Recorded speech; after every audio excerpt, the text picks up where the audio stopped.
எப்படி இருக்கு தெரியுமா? சபைக்குள்ள முதல் பலனா இருக்கு. ஆமே. பக்கத்துல தட்டி சொல்லுங்க, விசுவாசிகள்.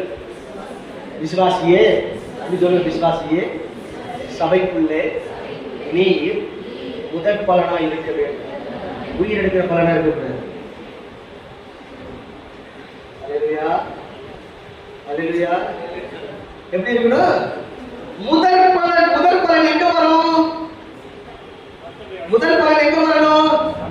கர்த்தருடைய ஆலயத்துக்கு. எங்க வரணும்? பலிபீடத்துக்கு வரணும். ஆமென். அப்ப முதல் பலனான விசுவாசி பலிபீடத்தை பார்க்கிற விசுவாசியா இருக்கும். ஆமென். அல்லேலூயா, அல்லேலூயா. சாதாரண விசுவாசியா இருக்கக்கூடாது. இந்த 7 பேர் ஞானஸ்நானம் பெற்றவர்கள், பரிசுத்த ஆவியை பெற்றவர்கள் ஆயிரவர்கள் காணப்பட்டார். நாம் இன்னைக்கு சின்ன சின்ன விஷயத்துக்கெல்லாம் மேலான அனுபவத்தை இழந்து போய்விடுவோம். ஏசா எழுந்தது போல பைச்சம் குழுக்காக என்ன செய்தாங்க? சிரேஷ்டபுத்திர பாகத்தை விற்று போட்டான்.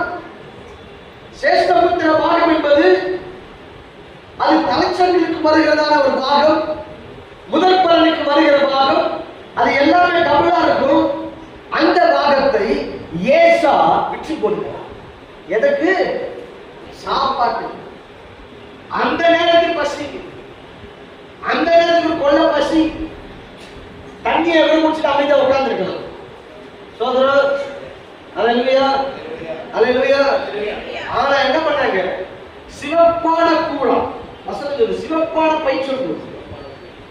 அந்த பைச்சங்குழுக்காக என்ன செய்தாங்க? சேஷ்டபுத்திர பாகத்தை வெற்றி கொண்டார். தேவனுக்கு மேன்மையான ஸ்தானத்தை வைத்திருக்கிறார், மேன்மையான பாதையை வைத்திருக்கிறார்.